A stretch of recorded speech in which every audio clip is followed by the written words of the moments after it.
In the early days of the 20th century, Jack London was one of the most well-known writers on the planet. His classic, The Call of the Wild, gleaned from his days as a gold miner in the Klondike Wilderness, was read by millions and translated into 60 languages. Put him on the literary map. From that one book, a great writing career was launched. In a few short years, he pounded out 50 books and many short stories that readers just devoured. He used to write 1,000 words a day, making 10 to 15 cents for every word he wrote.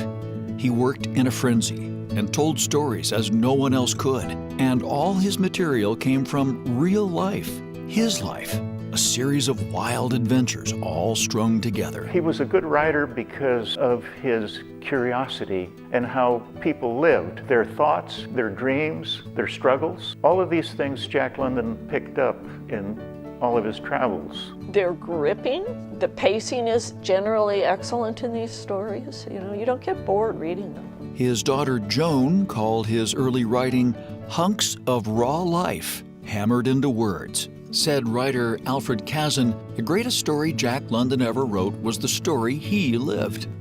It seems every day of his life was material for a new chapter.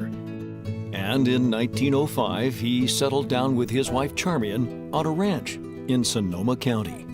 Today, it's a state park dedicated to preserving the legacy of this American icon.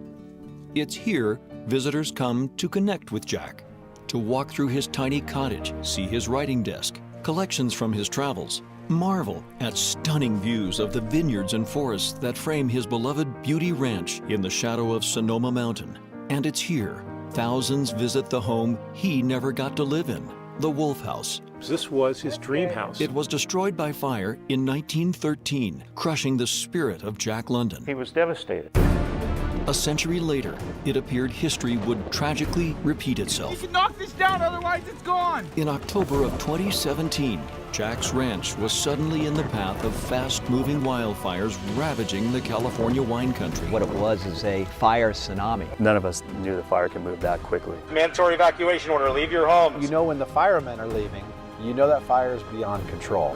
Hey, let's get out of here! The dry Diablo winds roar out of the Mayacamas Mountains, pushing flames toward Jack's park. That was worst case scenario. A normal fire up there is going to be bad by itself. When you put 60 to 70 mile an hour winds behind it, there's not much you could do. It was 100% running towards the park. Terrifying. Fearing the imminent loss of this national treasure, crews scrambled to save priceless pieces of history. State parks came into the park and very rapidly moved out many of the artifacts and didn't stop until they were ordered to leave. There's just so many little odds and ends that help tell the story of who Jack London was. A tremendous amount of Jack London history. It's absolutely terrifying because behind you, your world is burning up.